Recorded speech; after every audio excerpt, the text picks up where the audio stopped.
चलो अब साथ साथ चलें। मेहमान हमारे साथ जुड़ रहे हैं संजीव सिंह बीजेपी से, कर्नल सत्यवीर सिंह समाजवादी पार्टी से, डीके आनंद साहब दलित चिंतक है, और साथ ही साथ अरुण सिंह कांग्रेस से। थोड़ी देर में हमारे साथ जुड़ेंगे, लेकिन बाकी मेहमान हमारे साथ जुड़ चुके हैं। के न्यूज प्रधान संपादक अमिताभ अग्निहोत्री जी भी जुड़ चुके हैं। अमिताभ जी से चर्चा की शुरुआत कर रहे हैं। अमिताभ जी, क्या कहेंगे इस दोस्ताना को?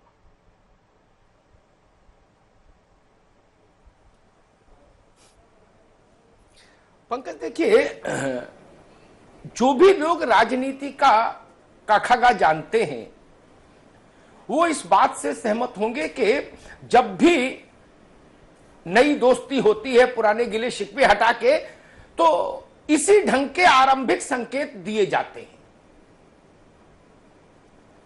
अगर एक बारगी आप सदन में एक साथ खड़े हो गए तो सदन से बाहर भी एक साथ खड़े होने में फिर क्या मुश्किल है। गोरखपुर में हरिशंकर तिवारी के हाथे पर जो पुलिस का छापा पड़ा था वो बसपा के लिए एक बड़ा मुद्दा था। मेरे साथियों को याद होगा, मायावती जी ने उस छापे के विरोध में आयोजित धरने में रामचल राजभर को भेजा था, लालजी वर्मा को भेजा था। और आज उसी मुद्दे को राम गोविंद चौधरी जी ने उठाया, पूरी मजबूती से उठाया, और वो यहां तक कह गए कि हम सदन में बसपा के साथ हैं, बसपा को अकेला मत समझे सरकार। यहीं से एक सूत्र निकलता दिखता है, और इस सूत्र की व्यवहारिक जरूरत भी समझ आ रही है। नौतपा का मौसम है, नौतपा का दोनों पार्टियों के लिए लू लपट का सियासी मौसम है। ऐसे में मिल जाएंगे तो संभावनाएं ठीक हो जाएंगी। ये समझ अगर उनमें आया रही है तो मैं सोचता हूं एक सामान्य घटना है, आनी भी चाहिए। और ऐसे विपरीत मौसम में तमाम राजनीतिक दलों में यह समझ आई है, पूर्व में भी। अगर जयललिता और करुणानिधि की पार्टी को छोड़ दें, एआईडीएमके और डीएमके को, तो सामान्यतः तमाम क्षेत्रीय दलों में ये गठबंधन, तलाक, फिर पुनर्विवाह, या कभी लिव इन रिलेशनशिप, ये सब चलता रहा है। बिहार एक सबसे बड़ा उदाहरण है, जहां लालू जी नीतीश जी अगर एक हो सकते हैं, तो उत्तर प्रदेश का पड़ोसी राज्य है, गंगा बीच में है, नाव से बिहार पहुंच जाओ पूर्वी उत्तर प्रदेश से, तो वहां से अगर कोई सबक उत्तर प्रदेश के ये दोनों दल लेते हैं तो मुझे कोई आश्चर्य नहीं होगा कम से कम।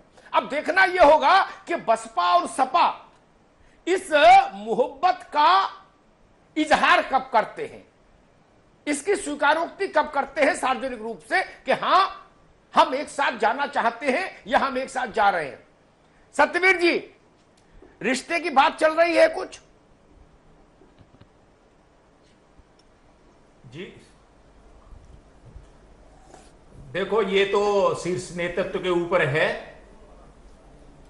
कि किसके साथ में कौन जाता है, कब इस बात को बताया जाता है, कब ये सार्वजनिक रूप से इसकी घोषणा होती है। वैसे परिस्थितियां हैं, देशकाल परिस्थितियां बदलती रहती हैं, और जब जैसा माहौल होता है, और आप देख रहे हैं कि इतना कमजोर विपक्ष हो गया है, तो अगर संघ में आ जाते हैं तो एक अच्छी तरीके से राजनीति को दूसरी तरह से आगे की तरफ मजबूती प्रदान कर सकते हैं। लोकतंत्र में मजबूती पक्ष और विपक्ष दोनों होना चाहिए, एक मजबूत विपक्ष होना चाहिए, ताकि जो सत्ता पक्ष है वो निरंकुश न हो जाए। तो इसके लिए जो कुछ भी हो सकता है वो भविष्य में तय होगा। और जहां तक बसपा और सपा का मिलने का सवाल है, इस पर तो राष्ट्रीय अध्यक्ष अपना घोषणा करेंगे और निर्णय करेंगे। परिस्थितियां किस तरह बनती हैं, किस तरह आपस में एक दूसरे के साथ मिलकर के एक मजबूत विपक्ष करके एक जनता की जो भावनाएं हैं उसको सदन में रखेंगे, ये मेरा ख्याल है। ये दोनों पार्टियां, ठीक है सत्यवीर जी, आपकी बात का मैं ये मतलब निकाल पाया कि गाड़ी चल दी है, अब स्टेशन पे कब पहुंचेगी ये देखना होगा, स्टेशन पे कब पहुंचेगी ये देखना होगा, लेकिन गाड़ी चल दी, मोहब्बत की गाड़ी चल दी। ठीक है, डीके आनंद साहब, एक राजनीतिक विश्लेषक के नाते, और बसपा को भी आप बहुत करीब से समझते हैं, मायावती जी के माइंडसेट को समझते हैं, उनकी पॉलिटिक्स को समझते हैं, आपको क्या लगता है बसपा और सपा में रीअलाइनमेंट की गाड़ी चल दी है? स्टेशन पर कब पहुंचेगी इस पर विवाद हो सकता है, लेकिन गाड़ी चल दी है या नहीं?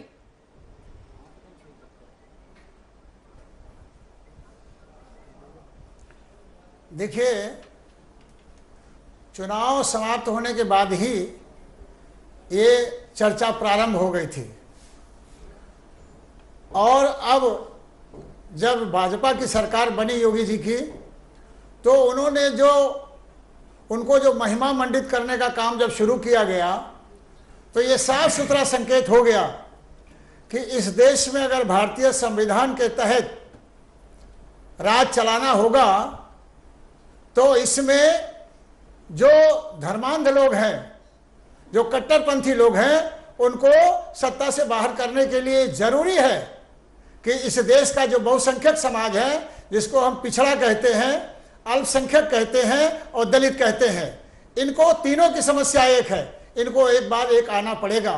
और ये जो गाड़ी जिसको आप बता रहे हैं चल चुकी है, ये गाड़ी 93 में भी चली है, और 93 में जब चली तो भारतीय जनता पार्टी की जमीन खत्म हो गई उत्तर प्रदेश से, और ये इस बार इन लोग बड़े होशियारी से, बड़ी चालाकी से इन्होंने दलित और पिछड़ों को एक करने का काम 15 साल में किया, और उसका खामियाजा आज ये हुआ कि दलित का वोट अलग पड़ गया और पिछड़े का अलग पड़ गया, और भारतीय जनता पार्टी आ गई।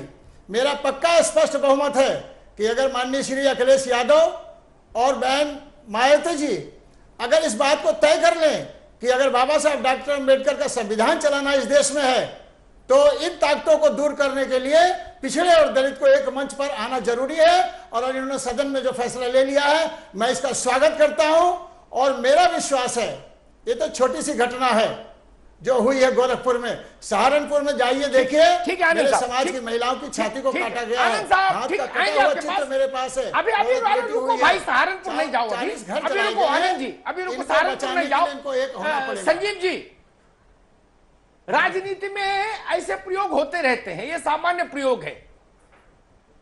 जैसा मैंने शुरुआत में कहा, एक देहाती कहावत है, इन दिनों को नौतपा बोलते हैं, यानी गर्मी के सर्वाधिक गर्मी के 9 दिन।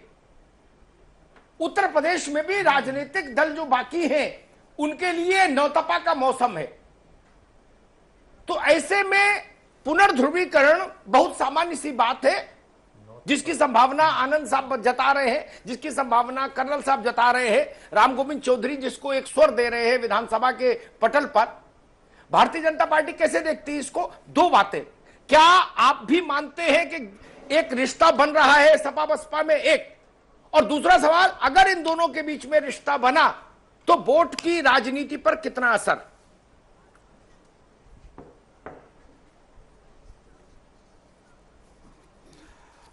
अमिताभ जी, देखिए, सबसे पहले मैं आपके पहले सवाल का जवाब दूं। रिश्ता बनता दिख रहा है, ऐसा तो मोटा मोटा कहा जा सकता है। कुछ इस प्रकार के बॉडी लैंग्वेज दिखाई पड़ती है, कुछ हालिया घटनाएं आपने भी जिक्र किया जो दिखी हैं, और हमारे मित्रों ने भी बात कही, तो उससे ऐसा लगता है कि संभवतः एक दूसरे के साथ मेल मिलाप बढ़ाने का एक प्रिलिमिनरी प्रयास किया जा रहा है।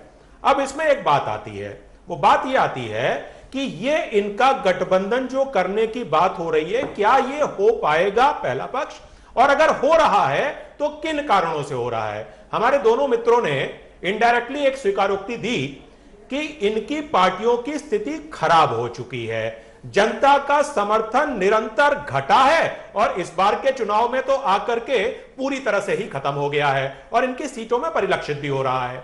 अब यह बात आती है कि ऐसी स्थिति में जब ये गठबंधन करने की बात कर रहे हैं, तो पहले तो यह स्वीकार कर लीजिए कि ये मजबूरी का गठबंधन बनाने की बात कर रहे हैं, और जब मजबूरी का गठबंधन बनता है तो उसमें मजबूती नहीं आती, इतिहास गवाह रहा है, एक पक्ष।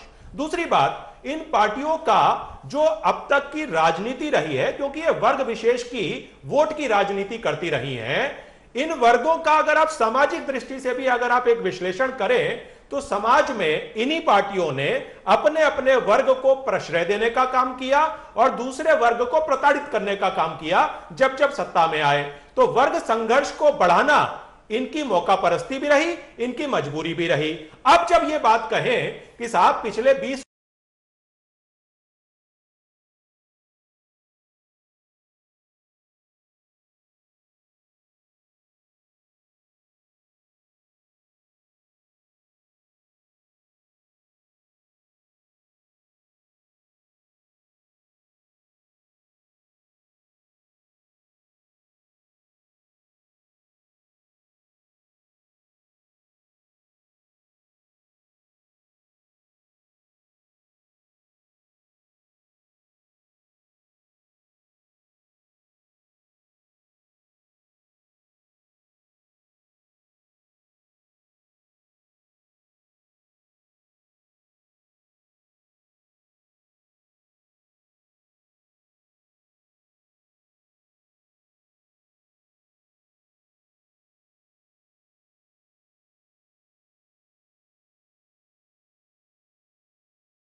सवाल डीके आनंद साहब से ले लूं। मतलब असंख्य ठीक है संजीव भाई। जी। आनंद साहब, डीके आनंद साहब, जो बात मैंने संजीव सिंह से कही, उत्तर प्रदेश में कोई पार्टी बची नहीं जिससे बसपा ने गठबंधन नहीं किया हो, छोटी बड़ी सबसे किया। लेकिन संजीव सिंह की यह भी बात ठीक है कि जब दो बड़े गठबंधन हुए, मुलायम सिंह और बसपा का या नरसिंह राव और बसपा का, उस वक्त काशीराम थे प्रमुख भूमिका में, तब मायावती बैक सीट पर बैठती थी। मुझे वो दृश्य भी याद है। मैं बहुत सारी घटनाओं का एक पत्रकार के नाते प्रथम दृष्टया गवाह भी हूं, साक्षी भी हूं। क्या अब मायावती चूंकि खुद मुख्तार है पार्टी की, क्या वो इतना बड़ा निर्णय लेंगी? आनंद साहब,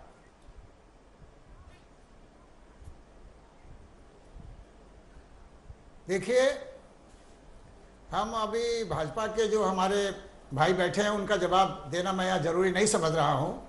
मैं जवाब ये देना चाहता हूँ कि इस देश में जो हिंदू धर्म है उसमें एक वर्ण है शूद्र, और उस वर्ण के अंदर ये दलित और पिछड़ा दोनों आता है। भैया हिंदू धर्म ने, मैंने जो सवाल पूछा वो बताओ। इनके पास जमीन नहीं है, इनको भूमिहीन रखा गया इनके। अच्छा, मैं उसी बताने जा रहा हूं।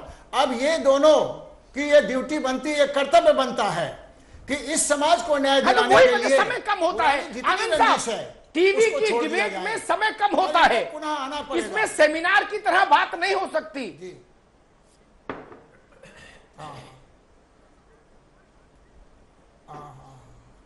देखिए, ये जो बार बार जब पार्टियों से समझौता किया गया है, इसमें बिल्कुल साफ बात मैं कहना चाहता हूं कि पहली बात तो जितनी बार भारत में चुनाव होंगे या प्रदेश में चुनाव होंगे, इस समाज के लोगों को नया मुखिया चुनने का मौका मिलेगा। इसीलिए जो 5 साल का चुनाव है वो बार बार अगर आता रहे जल्दी जल्दी, तो ये जान लीजिए कि इस समाज में एक विकास और एक चेतना पैदा हो जाएगी।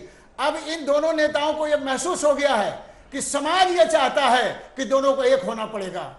अगर समाज की बात ये लोग मान लेंगे तो ये वास्तव में एक बहुत बड़े लीडर के रूप में भारत में डिक्लेयर हो जाएंगे, स्थापित हो जाएंगे।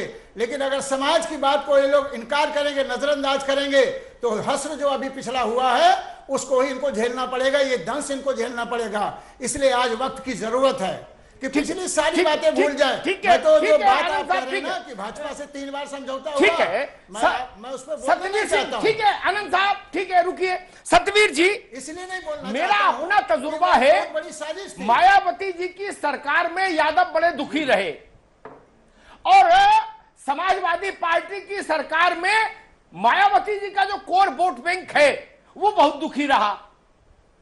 यानी जमीन पर जो आपका कोर वोट है वो एक दूसरे की सरकार में बड़ा प्रताड़ित रहा है, तो थोड़ा उनके लिए भी कुछ सोचना पड़ेगा। नहीं तो फिर ये कांग्रेस जैसा अलायंस हो जाएगा। राहुल और अखिलेश जी तो मिल लिए लेकिन जमीन पर परिणाम नहीं आया।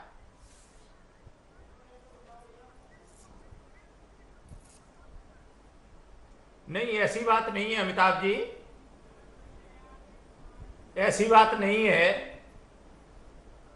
आप बोलिए। ऐसी बात नहीं है कि ये जो देखो डॉक्टर राम मनोहर लोहिया हमेशा कहा करते थे, ना ना ना ना ना ना ना बात ऐसी ही है। पिछड़े पावे 100 में 60। अरे लोहिया और जी ये को छोड़ो यार, ये जो कोर ये नारे हमको सब याद है, चलाई जा रही है, ये सत्यवीर जी नारे हमको सब याद है। मैं प्रैक्टिकल बात कह रहा हूं, उतरे पर बताओ। एक कास्ट के पीछे चले जाओ, इनको प्रताड़ित मुलायम करो। सिंह जी के कार्यकाल में, अखिलेश जी के कार्यकाल में मुझे बता दो कितने जाटव प्राइम पोस्टिंग पर थे और मायावती जी के कार्यकाल में कितने यादव प्राइम पोस्टिंग पे थे, बता दो।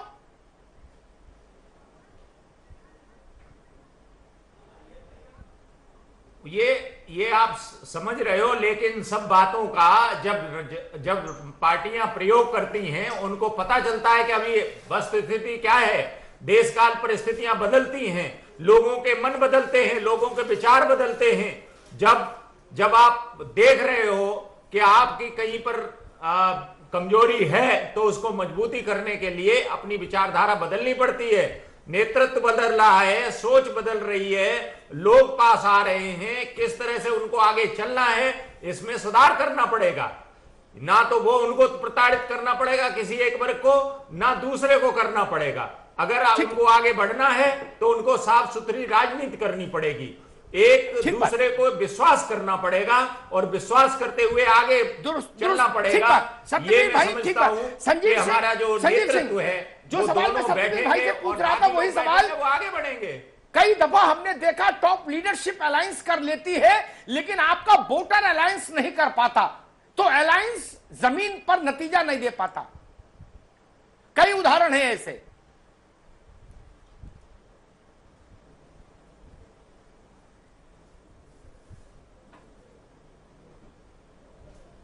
जी अमिताभ जी, बिल्कुल सही आप कह रहे हैं और इतिहास ने हमेशा मतलब अगर आप इतिहास उड़ा के देख लें तो लगातार इस प्रकार के आपको चीजें मिल जाएंगी। मेरा कहना यह है कि जब पहली चीज तो यह समझ लीजिए कि ये जो पार्टियां हैं, ये पार्टियों में लोकतंत्र नहीं है, ये पार्टियां परिवार विशेष की पार्टियां बन के रह गई हैं। बसपा स्टार्ट जरूर हुई थी एक मिशन के तौर पे, लेकिन आज वो भी एक व्यक्ति विशेष की पार्टी बन गई है।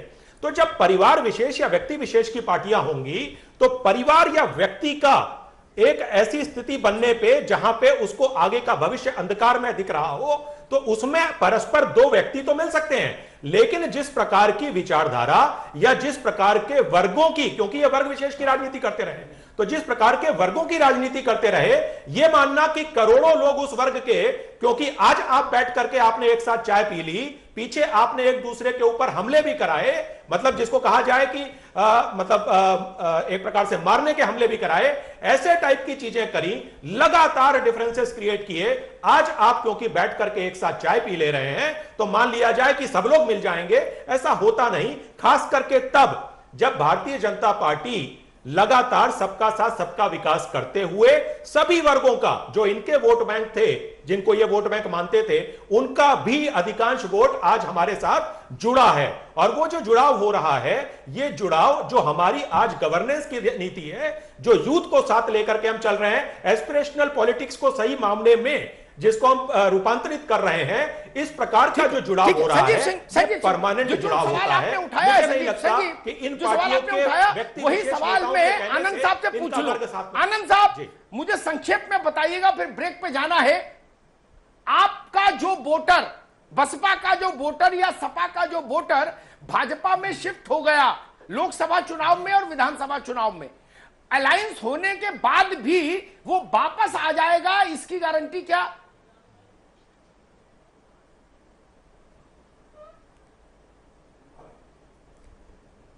देखिए, पहले मैं उस बात को बता दूं आ गया कि भारत में कांग्रेस को समाप्त करने के लिए एक जनसंघ पार्टी थी, उसने अलायंस किया 77 में और अपना नाम खत्म कर दिया, नाम रख दिया भाजपा। कांग्रेस को समाप्त करने के लिए भाजपा ने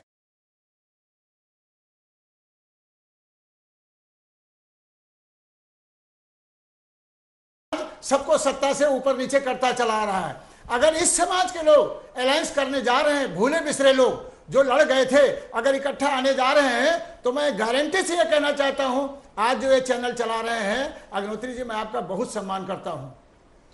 इस चैनल के चलने से सुबह आप देख लीजिएगा दलित समाज में कितनी चेतना पैदा हो जाएगी और पिछड़े समाज में कितनी चेतना पैदा हो जाएगी।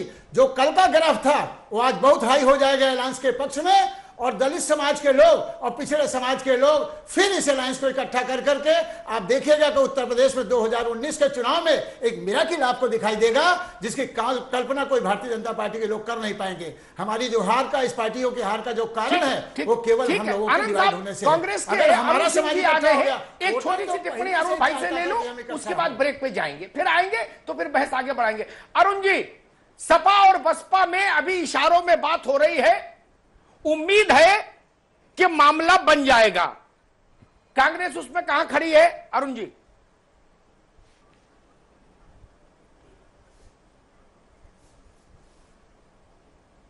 देखिए, हम एक बड़े सेकुलर फोर्सेस की इच्छा और कल्पना रखते हैं कि जब हम 2019 के चुनाव के मैदान में जाएं, तो जो एक विभाजनकारी शक्तियां आज भारत में राज्य कर रही हैं, और मैं ये कह सकता हूं झूठ, फरेब और मक्कारी की राजनीति शुरू हुई है। आदरणीय अग्निहोत्री जी, आपने देखा कि सबका साथ सबका विकास की बात तो हो रही है, लेकिन अगर भागीदारी की बात हो तो एक बहुत बड़ा वर्ग है जिसकी अब भागीदारी नहीं हो रही है। न उसकी कहीं सत्ता में भागीदारी हो रही है, न शिक्षा और रोजगार में उसके भागीदारी की कोई चिंतन है। दूसरी जो सबसे बड़ी बात है कि आदरणीय मोदी जी बड़े दावे के साथ, उनके प्रवक्ता और उनके लोग कहते मैं युवा के साथ हूं, फला के साथ हूं और सारा विकास।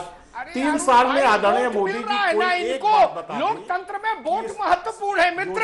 अरुण भाई, इस थीसिस का क्या महत्व है? अगर भाजपा वोट से जीत रही है और आपको वोट नहीं मिल रहा है, तो उसका एक ही अर्थ है ना, लोकतंत्र में तो एक ही कसौटी है। रूप से आदरणीय अग्निहोत्री जी, जिस तरीके से भारतीय जनता पार्टी इस चुनाव को पूरे, चाहे वो 2014 का चुनाव रहा हो, चाहे 2017 का चुनाव रहा हो, उसको सांप्रदायिक ध्रुवीकरण करके, हिंदू मुसलमान का चुनाव करके, राम और कहता रहीम का चुनाव करके वो 2014 और 17 का चुनाव लड़ी है। कब्रिस्तान और शमशान के नाम पे चुनाव लड़ा गया है। ये चुनाव कहीं विकास का एक खाली मुखौटा तो विकास का रहता है, लेकिन मैं कह सकता हूं कि मुंह में राम और बगल में छुरी की राजनीति करते हुए भारतीय जनता पार्टी पूरे चुनाव का सांप्रदायिक ध्रुवीकरण करती है। और ये जो वोट है, ये वोट सांप्रदायिक ध्रुवीकरण के वजह से मिले हैं। इस वोट को कहीं मैं नहीं कह सकता कि ये चोट। ठीक है, ठीक है जी। अरुण जी, एक ब्रेक पे जाना है।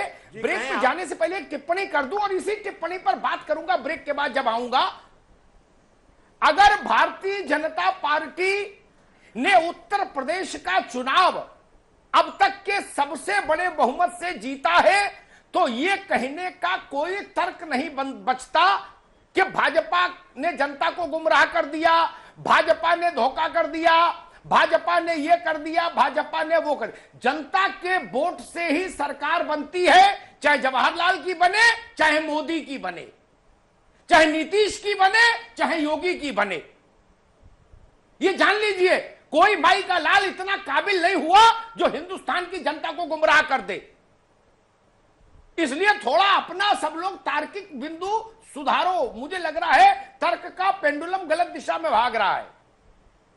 जनता के वोट से जो भी जीतता है उसका पहला और अंतिम अर्थ है कि जनता उसको चाहती है। सिर्फ इतनी सी बात है। जब मायावती जीती थी तब भी मैंने यही कहा था, अखिलेश जी जीते तब भी यही कहा, और भाजपा जीती तब भी यही कहूंगा। ब्रेक के बाद आएंगे तो इसी मसले पे बात करेंगे दोस्त।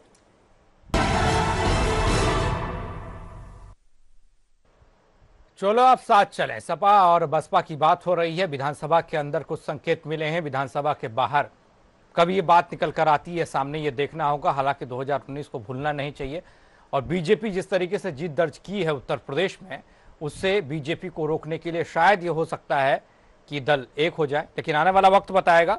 सीधे चल रहे हैं के न्यूज प्रधान संपादक अमिताभ अग्निहोत्री जी के पास। अमिताभ जी प्लीज।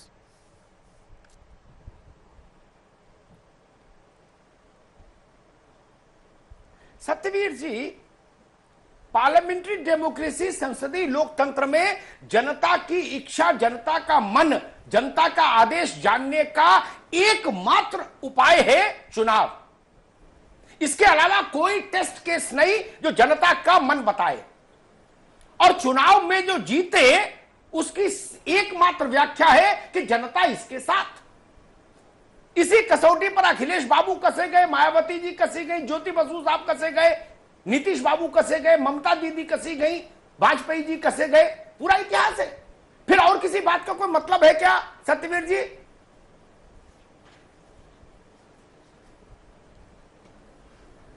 अमिताभ जी, मैं आपकी इस बात का समर्थन करता हूं कि ये जो कुछ जनता है, और जनता सबसे ज्यादा ताकतवर है, और जो जनादेश होता है वो हम सबको नतमस्तक होकर के स्वीकार करना चाहिए। और जो बातें हो सकता है कि हमारी बातें हमने नहीं अच्छी तरीके से जनता में को बता पाई हैं, और उन्होंने अच्छी तरह से अपनी बातें बताई हैं, और जो भी आश्वासन दिए हों, जो भी अच्छी अपनी चतुराई से बात करी हो, जो जनता की समझ में ज्यादा अच्छी तरह से लाई, या जनता बहक गई, या कुछ भी हो गया हो, लेकिन जब जनता ने वोट दिया है तो उस वोट को हम स्वीकार करते हैं और इसके जो जनादेश है उसके प्रति नतमस्तक होते हैं, और हम अपने दोबारा फिर उनके पास वापस जाएंगे। चुनाव ही एकमात्र ऐसा साधन है लोकतंत्र में जो सरकारों को बदलता है, चाहे कितनी भी ताकतवर सरकार हो। अगर जनता ने बना लिया कि मुश्किल ये है, मुझे लगता है। ठीक है डीके आनंद साहब, ठीक है सत्यवीर सिंह कर्नल साहब, ठीक है डीके आनंद साहब, एक बड़ा मौलिक सवाल पूछता हूं आपसे, बड़ा ही मौलिक बात। विपक्ष जब चुनाव हार जाए, विपक्षी दल, तो क्या उसको समीक्षा इस आधार पर नहीं करनी चाहिए कि शायद हमारा चाल चलन जनता को पसंद नहीं आया? लेकिन अगर वो ऐसे समीक्षा करेगी कि दूसरे ने बहका दिया, दूसरे ने बरगला लिया, तो आप बीमारी तक नहीं पहुंच पाएंगे ना। ये क्यों नहीं मानकर समीक्षा होती है कि हमारा चाल चलन जनता ने नकार दिया? आनंद साहब।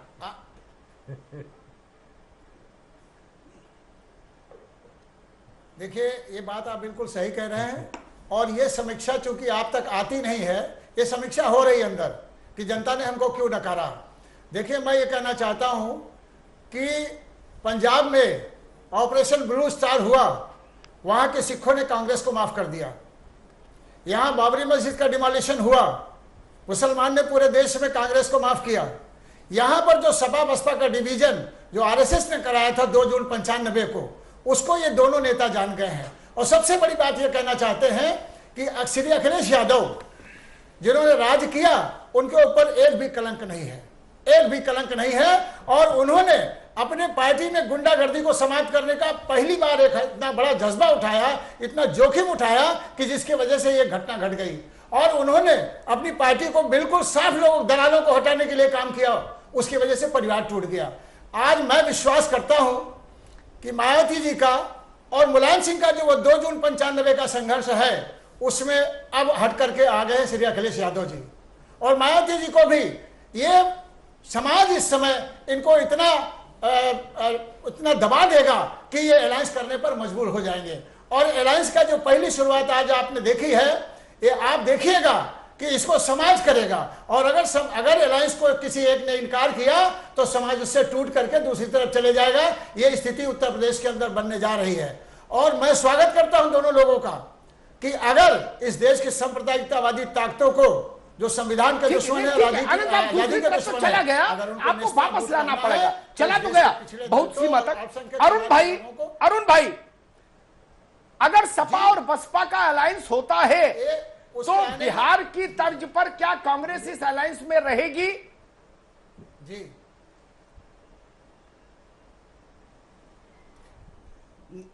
देखिए, ये हमसे पूछ रहे आदरणीय अग्निहोत्री जी, देखिए, हम कोई भी अलायंस की जब बात करते हैं तो हम चाहते हैं कि वो अलायंस नीतियों, मुद्दों और विचारधारा के आधार पर हो, के आधार पर हो। क्योंकि अभी एक काफी समय पड़ा हुआ है, 2019 में लोकसभा का चुनाव है, तो उसके पहले जनता के बीच, जनता के कसौटी पर हम खरे उतरे कि निश्चित रूप से पंडित जवाहरलाल नेहरू से लेकर के और आज तक की राजनीति में, पंडित जी, मैं कह सकता हूं आदरणीय अग्निहोत्री जी कि कभी ऐसा नहीं हुआ है। हमेशा मुद्दों और नीतियों के आधार पर कल तक वोट मांगे गए थे। लेकिन आप देख रहे हैं, मैं उस पर बहुत ही उसकी ऑपरेशन नहीं करना चाहता, उसकी मीमांसा नहीं करना चाहता, लेकिन मैं जरूर कहना चाहता हूं कि ये दोनों चुनाव, चाहे 2014 के चुनाव हो और चाहे 2017 के चुनाव हो, इन चुनाव का सांप्रदायिक ध्रुवीकरण किया गया है। और हमारा दल कांग्रेस पार्टी निश्चित रूप से चिंतन कर रही है, विचार कर रही है। कुछ गलतियां हमसे हुई होंगी कि हमें जनता ने नकारा है और हमारे गठबंधन को नकारा है। बहुत जल्दी में हम उस समय एक नई नीति के साथ चल रहे थे। उत्तर प्रदेश में जो 27 साल जो उत्तर प्रदेश के हाल थे, हम उसको लेकर के चले थे। लेकिन बीच में आते आते हम गठबंधन में गए तो निश्चित रूप से जनता को लगा होगा कि कांग्रेस जिन बातों को उठा रही थी, कांग्रेस जिन विचारों को उठा रही थी, किसानों से लेकर मजदूरों के संघर्षों को उठा रही थी, उसके उलट कांग्रेस चलने लगी। तो हो सकता है कि हार में यह भी एक कारण रहा हो। लेकिन मैं एक जिम्मेदारी से साथ कह सकता हूं कि जनादेश तो जरूर योगी जी के पक्ष में है, जनादेश तो जरूर मोदी जी के पक्ष में है। लेकिन ये पूर्णतया ये चुनाव अपने अपने जिन जातियों के नेता थे, आदरणीय अखिलेश जी, मुलायम सिंह जी, जिन जातियों की नेता थी आदरणीय मायावती जी, उन जातियों के लोग, उन दलित वर्ग के लोग, उन पिछड़ों वर्ग के लोग इस चुनाव में हिंदू और मुसलमान। मैं एक बात जरूर कहूंगा, फिर संजीव जी के पास जाऊंगा। अरुण प्रकाश जी की बात पर, अरुण जी, मेरा अपना तजुर्बा यह कहता है, चुनाव में बड़ी जीत ना तो कोई माई का लाल रिगिंग से कर सकता है हासिल, ना कोई बहका के कर सकता है। बड़ी जीत चुनाव में केवल और केवल जो मौजूदा इस्टेब्लिशमेंट है उसके नकारापन के खिलाफ वोट होता है, आपकी 7 उम्मीदों का वोट होता है। मैं रीगिंग पे कोई प्रश्न नहीं कर रहा हूं, मेरा ईवीएम पे कोई प्रश्न नहीं है। ये तर्क मुझे हमेशा हास्यास्पद लगा, नहीं, मुझे हमेशा हास्यास्पद तर्क लगा जब लोग ये कहते हैं कि फला ने बरगला लिया। अरे भाई, आप रोटी नहीं खाते, आप सियासत नहीं करते, और आप जनता को लल्लू मानकर बात बोलते हैं क्या कि जनता इतनी मूर्ख है कि उसको कोई भी आएगा और बरगला के ले जाएगा। टिकट दिया हमने। नहीं, अरुण भाई, मैं माफी चाहूंगा, नहीं, मैं माफी चाहूंगा, मायावती हो चाहे मुलायम सिंह हो, मैं माफी चाहूंगा। हिंदुस्तान की जनता को जो भेड़ बकरी कहेगा मैं उससे सहमत नहीं हो सकता। हांका जाता है भेड़ बकरी को, जनता हांकी नहीं जाती। जनता ने इंदिरा गांधी को चुनाव हराया, जनता ने वाजपेयी जी को चुनाव हराया। भेड़ बकरी नहीं कर रहा हूं अग्निहोत्री। कौन भाई का लाल इसको हांक लेगा? इन बातों का कोई अर्थ नहीं। संजीव सिंह जी, ठीक है अरुण भाई आएंगे आप। संजीव सिंह जी, एक तस्वीर बनी यहां पैनल को देखने के बाद कि सपा बसपा एंड कांग्रेस यानी आइडेंटिकल अलायंस बिहार की तरह, नीतीश जी, लालू जी और कांग्रेस। अगर यह अलायंस होता है तब इसको अलायंस नहीं बोलेंगे, तब इसको ग्रांड अलायंस बोलना होगा, महागठबंधन बिहार की तरह। ठीक बात है ना? महागठबंधन सही है। अमिताभ जी बिल्कुल ठीक है, लेकिन अब हम उसी बिहार में चले आज बिहार में उसी ग्रैंड अलायंस के दो सहयोगियों के बीच में जिस प्रकार का परस्पर आरोप प्रत्यारोप चल रहा है, कल लालू जी ने कुछ ट्वीट भी किया था, बाद में डिलीट कर दिया, तो ऑलरेडी वहां पर एक प्रकार से टूटन की शुरुआत हो गई है। देखिए, जब भी स्वाभाविक गठबंधन नहीं बनेगा तो वहां पर ज्यादा समय तक नहीं चलेगा। इतिहास हमेशा से इस बात का गवाह रहा है। मैं कुछ बात बोलना चाहूंगा क्योंकि हमारे मित्र जब बोल रहे थे मैं लगातार डिक्टेशन ले रहा था। इन्होंने, आनंद जी ने एक बात बोली कि समीक्षा हो रही है, अंदर हो रही है, बाहर पता नहीं चल रही। अभी पता चली थी 4-5 दिन पहले, 2-3 दिन प्रेस कॉन्फ्रेंसें हुई, 150 सीडीओ को प्रे किया गया, तो पता चला किस प्रकार की समीक्षा हो रही थी और क्या नीतियां चलती थी। दूसरी इन्होंने एक बात कही कि अखिलेश जी के ऊपर कोई कलंक नहीं था। जब गायत्री प्रजापति सरीखे मंत्री को सुप्रीम कोर्ट के ऑर्डर के बाद भी आप हटाते नहीं, तो किस प्रकार के कलंक और क्लीन छवि की बात क्लेम करते हैं? ये दोगलापन आज की जनता नहीं बर्दाश्त करती। मैं अपनी बात कर लूं, आप लोग जब बोल रहे थे मैं शांत था, आपकी बारी आए तब बोलिएगा आप अपनी बात। आनंद जी अपनी बात तब बोलिएगा। दूसरी एक बात आई, संजीव सिंह किसी के बोलने में व्यवधान नहीं करते, इसलिए मैं अनुरोध करूंगा संजीव सिंह को उनकी बारी पर बोलने दें। जी जी 1977 में अमिताभ जी जो गठबंधन हुआ था, अगर आपको स्मरण हो कि 1975 में भारत के इतिहास का सबसे दुर्दांत काल रहा जब इमरजेंसी लगाई गई, उसके खिलाफ पूरे देश की जनता इकट्ठा हुई, तब वो गठबंधन बना जिसमें जनसंघ गई। दूसरा, जब वीपी सिंह को प्रधानमंत्री बनाया गया, उस समय भी करप्शन के खिलाफ पूरे देश में एक आंदोलन खड़ा हुआ, उस समय गठबंधन में गए। अब एक बात आ गई, ये बात करते हैं सेकुलरिज्म की, इनको मैं कहता हूं कपटी धर्मनिरपेक्षता। यह कपटी धर्मनिरपेक्षता क्यों है? क्यों एक पार्टी कहती है मैंने सेंचुरी मार दी एक धर्म विशेष के लोगों को टिकट दे करके, तो यह कौन सा सेकुलरिज्म है?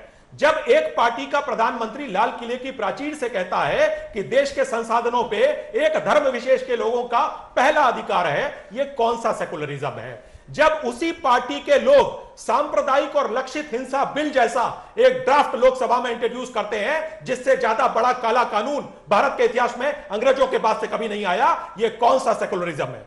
दूसरी बात, इन्होंने इल्जाम लगाया कि कब्रिस्तान और शमशान, पहले 2 वर्ष 200 करोड़ 300 करोड़ दिए थे, शमशान के लिए 1 पैसा नहीं दिया गया था, तो आवाज उठाई गई थी। वहां पे आपकी विभाजनकारी रणनीति दिखाई पड़ी थी, तब भारतीय जनता पार्टी ने आवाज उठाया था। इन्होंने कहा दलितों के लिए कुछ नहीं हो रहा। मैं इनको स्मरण करा दूं, हमारी सरकार केंद्र में आने के बाद से जब उज्ज्वला योजना में 2.5 करोड़ के गैस कनेक्शन बांटे गए हैं, ये सारे बीपीएल हैं, जिसमें अधिकांश वही वर्ग हैं जिनकी राजनीति ये क्लेम करते थे। जब प्रधानमंत्री आवास योजना में 2022 तक सबको हम आवास देने की बात कर रहे हैं, उसमें वही बीपीएल और उन्हीं वर्गों के लोग हैं जिनका ये राजनीति करने का खम ठोकते थे। आज ये सारे वर्ग जब हम देख रहे हैं, जब हमारी नीतियों को देख रहे हैं, जमीन पे काम होता दिख रहा है, जब उनको चीजें मिल रही हैं, उनकी समझ में आ जा रहा है कि भारतीय जनता पार्टी वर्ग विशेष की राजनीति नहीं कर रही, लेकिन जो ये जनरल सबका साथ का जो एजेंडा है, गवर्नेंस का एजेंडा है, इसी में हमको लाभ मिलेगा। बाकी सब हमको यूज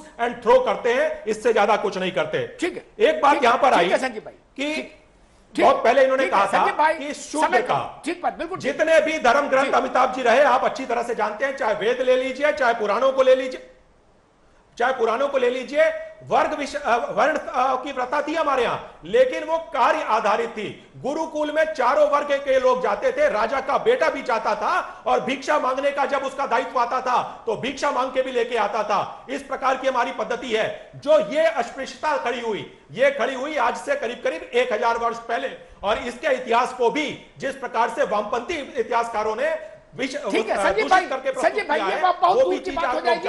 अभी जेनोम मैपिंग से ये ठीक है संजीव भाई, मैं छोटी सी टिप्पणी अरुण प्रकाश जी से लूंगा। अरुण जी, क्या आप लोगों की समीक्षा में बंद कमरे में कभी ये भी चर्चा हुई कि जो बहुसंख्यक और अल्पसंख्यक समाज है भारत का, इसके बीच में आपका पेंडुलम कहीं ज्यादा झुक जाता है तो दूसरा वर्ग समझता है कि आप उसके खिलाफ हैं, इससे भी नुकसान हुआ? शायद एंटोनी ने अपनी रिपोर्ट में एक बार इसका जिक्र भी किया था।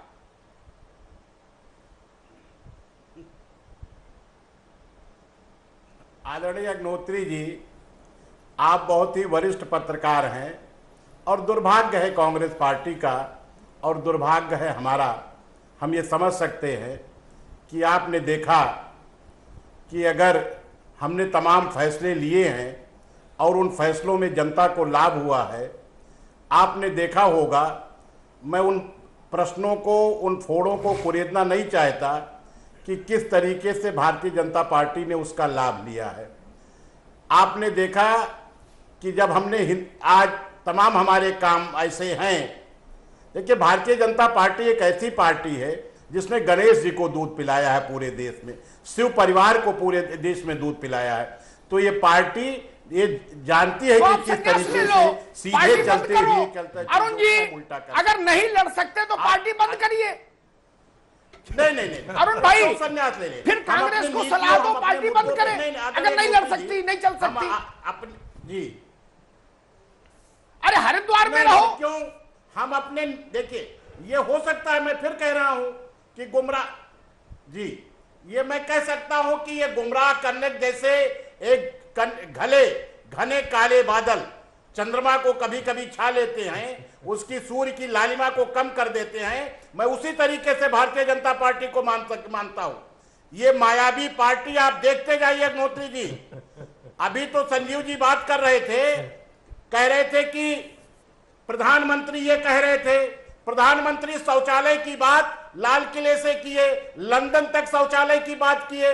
मैं नहीं कहता उत्तर प्रदेश में, मैं कह रहा हूं कि मध्य प्रदेश में 15 साल से सरकार है, गुजरात में 20 साल से सरकार है। क्या 100% शौचालय बन गए? क्या राजस्थान में 100% शौचालय बन गए? बदल जाएगा, आज विषय दूसरा है, से लेकर के और ठीक है अरुण भाई, ठीक है, एक छोटी सी टिप्पणी आनंद साहब से, बहुत छोटी टिप्पणी, समय बहुत कम है। आनंद साहब, बलूचिस्तान की बात की, जो पार्टी बार बार अपनी पराजय पर जीतने वाले के ऊपर गुमराह करने का आरोप लगा के विलाप करे, वो पार्टी क्या युद्ध पार्टी कहलाएगी कभी? आनंद साहब,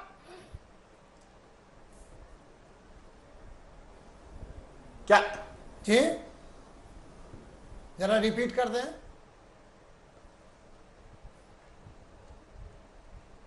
इसको मैं ये कह रहा हूं, जो पार्टी अपनी बार बार की पराजय पर जीतने वाले पर सिर्फ ये आरोप लगा पाए कि ये हमसे ज्यादा चतुर हैं, ये गुमराह कर ले जाते हैं, तो उस पार्टी को फिर राजनीति क्यों करनी चाहिए जो केवल विलाप करना जाने? 2014 तक हम सत्ता में थे, कहां बार बार पराजय की स्थिति आ रही है?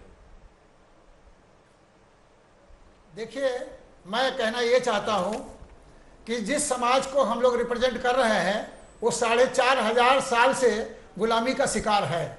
और आज भी अगर भारतीय जनता पार्टी की केंद्र की सरकार देखी जाए तो उस पूरे मंत्रिमंडल में केवल 2 लोग हैं, एक पिछड़ी जात का, एक दलित। और उत्तर प्रदेश का अगर मंत्रिमंडल देख लिया जाए तो एक पर्टिकुलर कम्युनिटी के लोग हैं, उसमें भी दलित समाज का आदमी सबसे नीचे है, 2 पर है। ये सबका साथ नहीं होता। ठीक है, मुझे बुरा भी नहीं लगता है, ये जीत गए तो चाहे जिसको रखे, कोई बुरी बात नहीं। यह मैं अब कहने जा रहा हूं, आज जो उत्तर प्रदेश की विधानसभा का प्रश्न आपने यहां पर उठाया, ये उत्तर प्रदेश नहीं पूरे देश में एक नई रोशनी पैदा कर चुकी है।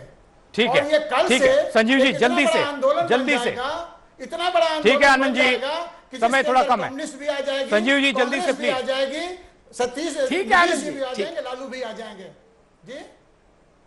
पंकज जी देखिए, मैं सिर्फ एक बात कहना चाहूंगा कि भारतीय जनता पार्टी और भारत का जनमानस जिस संस्कृति में विश्वास करता है, उस संस्कृति में आनंद जी की भाषा में जिसको शेड्यूल ट्राइब कहा जाएगा, ऐसा व्यक्ति महर्षि बनता है, महर्षि वाल्मीकि, और रामायण की रचना करता है। खाली फोटो दिखाने का कहा जाएगा। अमिताभ जी के पास समझा रहे हैं, रोक रहे हैं आप सभी को माफी के साथ। प्लीज अमिताभ जी संपादकीय टिप्पणी प्लीज।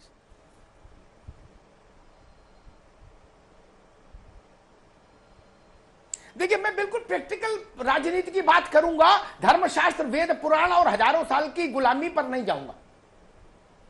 जो बातें कही गई, मेरी जानकारी कहती है आरजेडी के मुखिया लालू प्रसाद यादव मायावती और अखिलेश यादव को एक मंच पर लाने के लिए कोशिश कर रहे हैं।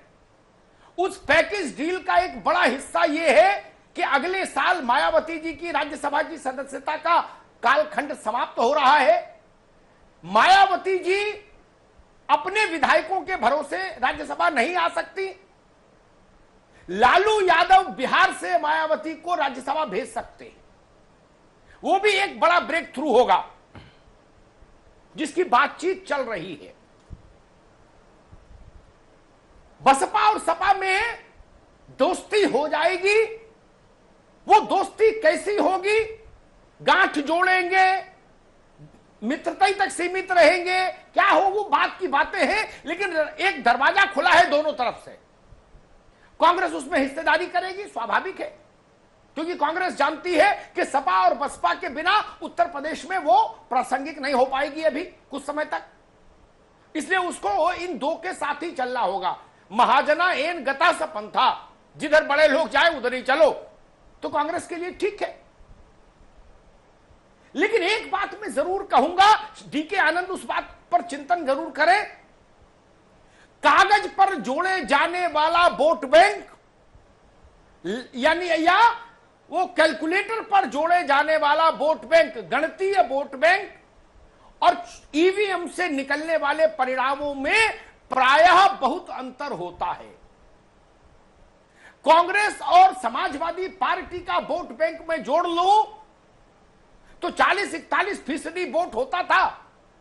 अगर वोट ट्रांसफर हुआ होता, अरुण भाई की पार्टी का वोट सतवीर सिंह की पार्टी को मिला होता, तो मेरा कैलकुलेशन कहता है इन्होंने 80-85 सीट जीती होती कम से कम।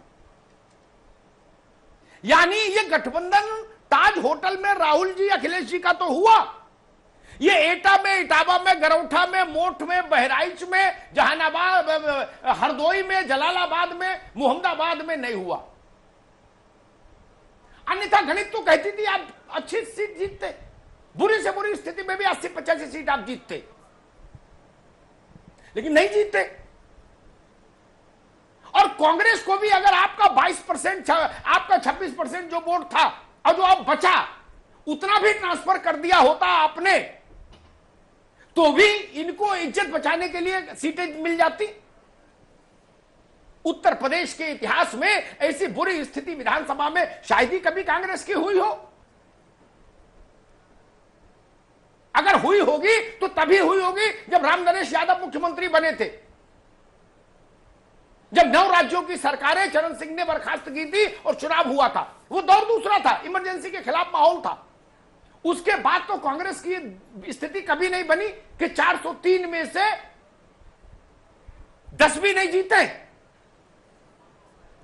ये स्थिति है। गठबंधन होना एक बात है, गठबंधन अपनी सर्वोत्तम क्षमता मैदान पर दिखा पाए, इसके लिए एक दूसरे किस्म की रणनीति चाहिए होती है, और उस रणनीति को अपनी जड़ें जमाने के लिए पर्याप्त समय भी चाहिए होता है। बड़े नेताओं को यह भ्रम भी छोड़ना होगा कि जिस दिन हम फतवा जारी कर देंगे उस दिन सारा वोट शिफ्ट हो जाएगा। नहीं,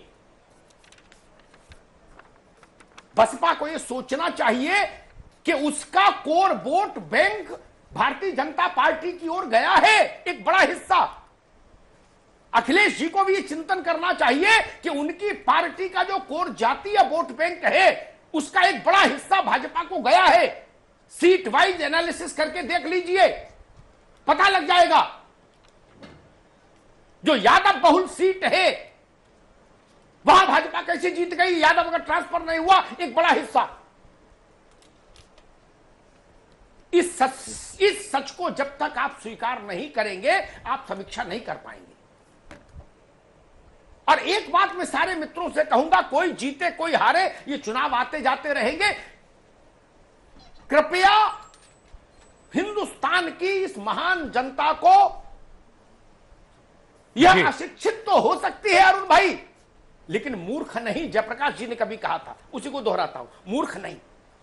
इस महान जनता को यह कह के लांछित कोई नहीं करे कि इस जनता को गुमराह कर लिया, जनता को ठग लिया। नहीं, भारत की जनता की सामूहिक प्रज्ञा और मेधा हर राजनीतिक दल की मेधा से बड़ी है जी, हर राजनीतिक दल की चतुराई से बड़ी है। और अगर वो जनता ही नहीं समझती होती तो इंदिरा गांधी को रायबरेली में और पंडित अटल बिहारी वाजपेयी को हराया नहीं होता। कौन सा ऐसा बड़ा नेता है जिसको जनता ने ये नहीं बता दिया कि हम सर्वोच्च हैं। इसलिए जनता के मान को समझिए।